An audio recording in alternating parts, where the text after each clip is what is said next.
ઓમ નમો નારાયણ. જય શ્રી કૃષ્ણ મિત્રો. ચેનલમાં ફરી એકવાર આપ સર્વેનું હાર્દિક સ્વાગત કરું છું. મિત્રો, નારાયણ કવચ અત્યંત પાવન અને શક્તિશાળી સ્તોત્ર છે જે શ્રીમદ ભાગવત મહાપુરાણમાં છઠ્ઠા સ્કંદના 8મા અધ્યાયમાં આવેલું છે.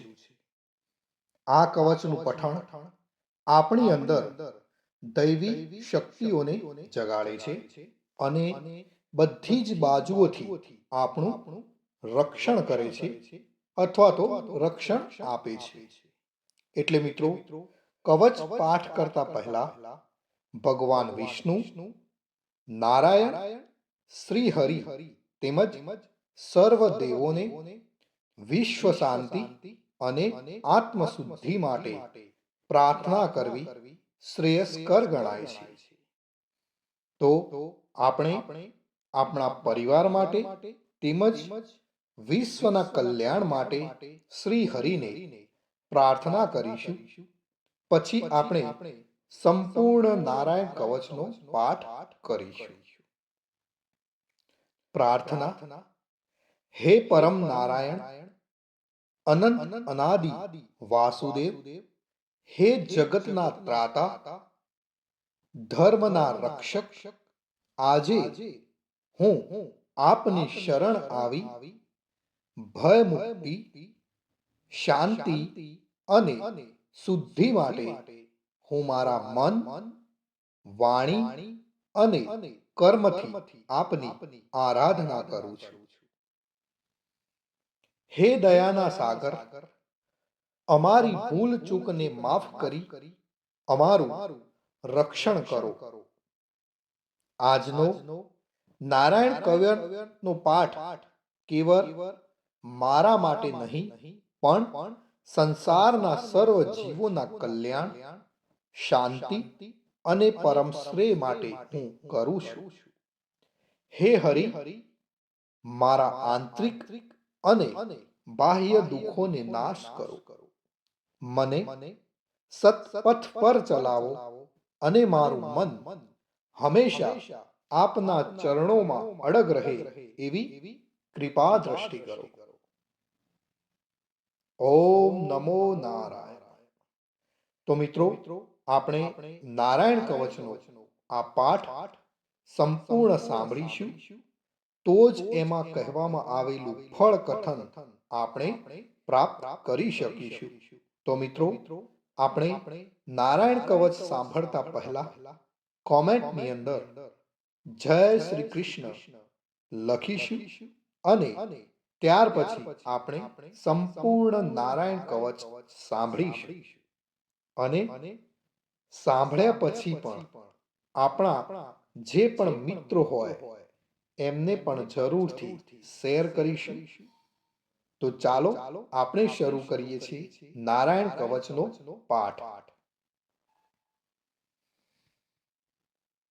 શ્રીમદ ભાગવતના છઠ્ઠા સ્કંદના 8મા અધ્યાયમાં શ્રી નારાયણ કવચ ત્વષ્ટા ઋષિના પુત્ર વિશ્વરૂપ ઇન્દ્રને કહે છે.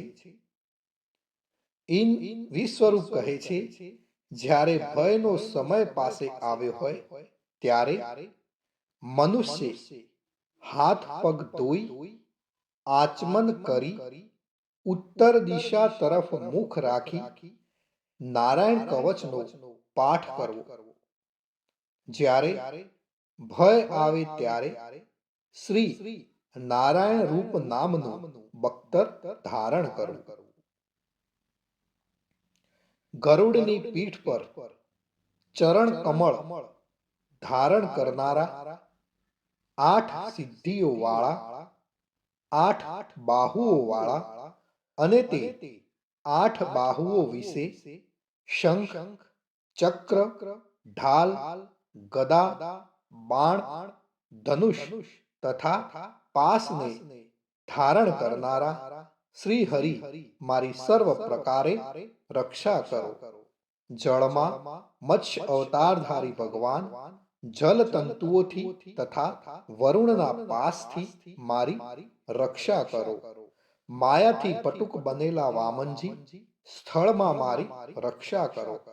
શ્રી વિશ્વરૂપ ત્રિવિક્રમ ભગવાન આકાશમાં મારી રક્ષા કરો. જેના અઠાસ્યથી દિશાઓ ગાજી ઉઠી હતી અને ગર્ભિણીઓના ગર્ભ પડી ગયા હતા, તેવા નૃસિંહ ભગવાન દુર્ગ, વન અને યુદ્ધ ભૂમિમાં મારી રક્ષા કરો.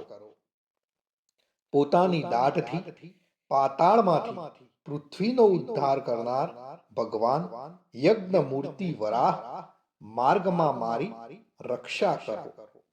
પરશુરામ ભગવાન પર્વતોના શિખરોમાં મારી રક્ષા કરો.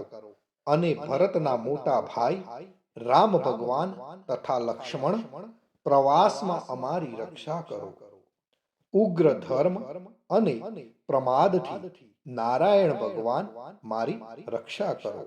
નિંદાથી નર ભગવાન ને યોગ ભ્રષ્ટ થતા યોગેશ્વર દત્તાત્રેય ભગવાન મારી રક્ષા કરો.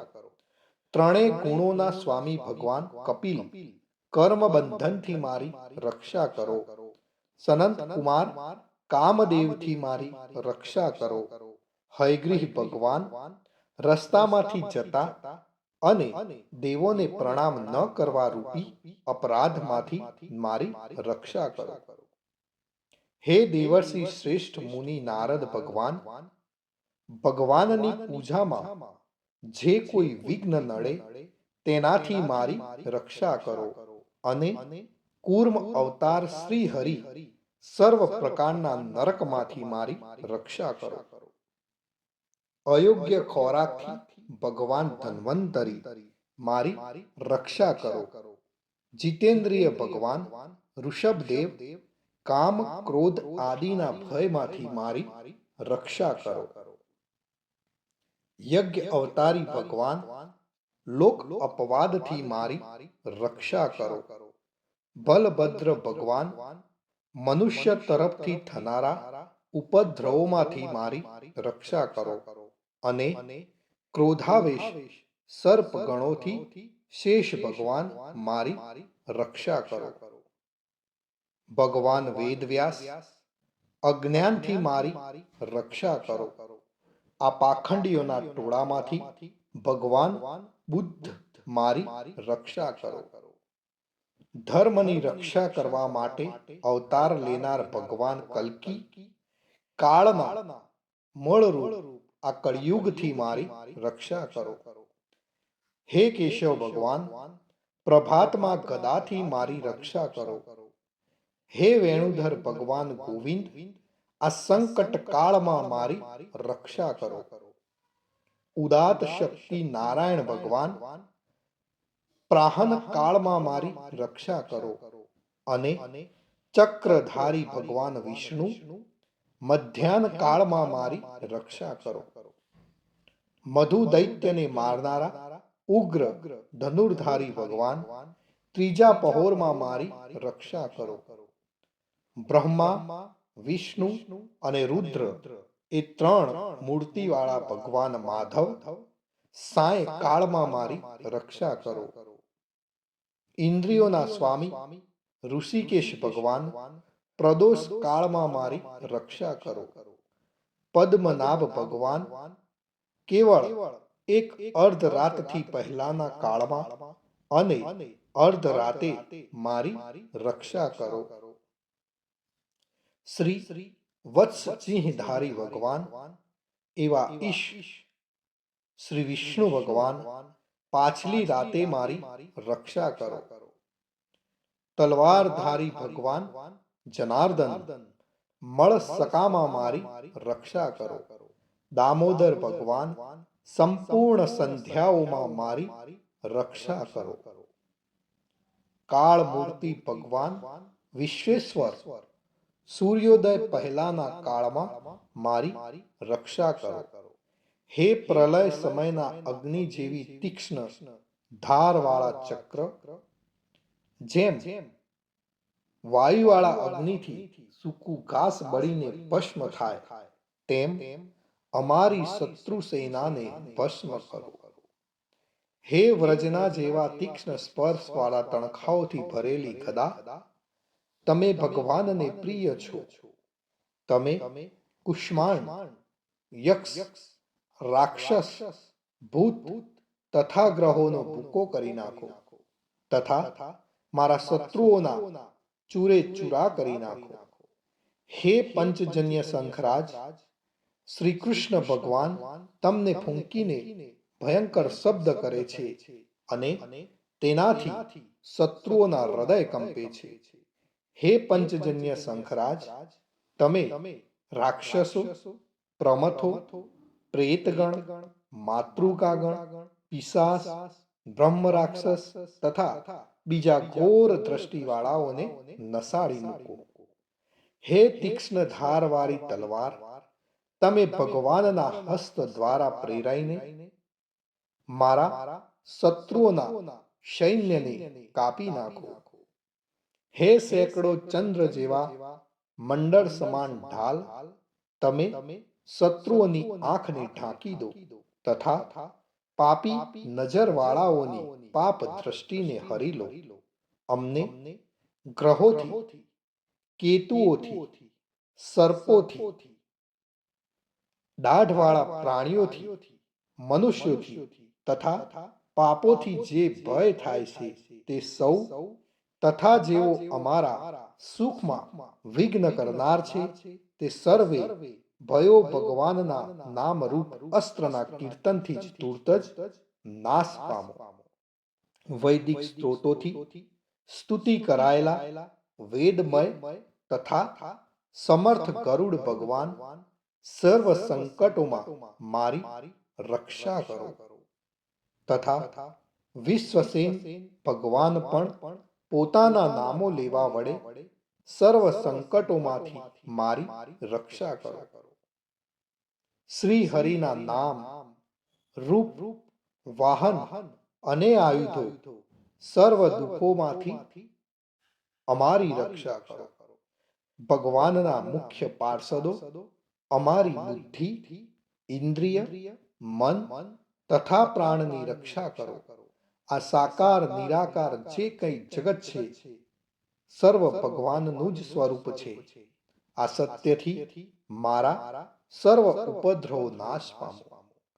અભેદ દ્રષ્ટિવાળા મનુષ્યોને ભગવાન પોતે ભેદ રહિત જોવામાં આવે છે તો પણ તે પોતાની માયાથી આભૂષણો, આયુધો તથા ચિહ્ન નામની શક્તિઓને ધારણ કરે છે. તે સત્ય પ્રમાણ વડે જ સર્વજ્ઞ તથા સર્વવ્યાપક ભગવાન શ્રી હરિ સર્વ પ્રકારના રૂપો વડે સર્વદા અમારી રક્ષા કરો. શ્રી નૃસિંહ નામના ઉચ્ચારણથી જ જળ, વાયુ, અગ્નિ આદિનો પ્રભાવ પોતાના તેજથી દૂર કર્યો છે. એવા લોકના ભયને દૂર કરનાર ભગવાન નૃસિંહ સર્વત્ર ચારો તરફ મારી રક્ષા કરો. મિત્રો, નારાયણ કવચનું ફળ કથન. વિશ્વરૂપ કહે છે, હે ઇન્દ્ર, આ નારાયણ કવચ તમારી આગળ કહ્યું જે ધારણ કરવાથી તમે શ્રમ વિના અસુરોના અધિપતિઓને જીતશો. આ નારાયણ કવચને ધારણ કરનારો મનુષ્ય નેત્રથી જેના તરફ જુએ અથવા તો પગ વડે જેને જેને અડકે તે તુરત જ બધા જ ભયમાંથી છૂટે છે. આ કવચ ભણનાર પુરુષને કોઈ દિવસ રાજાઓ તરફથી, ચોર તરફથી, ગ્રહો થકી, વ્યાઘ્ર આદિ તરફથી તથા બીજા કોઈ તરફથી કોઈ પણ પ્રકારનો ભય રહેતો નથી. તો મિત્રો, આ હતું આપણું રક્ષા કરનારું નારાયણ કવચ. ભગવાન સર્વનું રક્ષણ કરે એવી જ મારી પ્રાર્થના. અને આપ સર્વેને મારા જય શ્રી કૃષ્ણ અને કોમેન્ટની અંદર જય શ્રી કૃષ્ણ લખવાનું ભૂલશો નહીં. જય શ્રી કૃષ્ણ મિત્રો.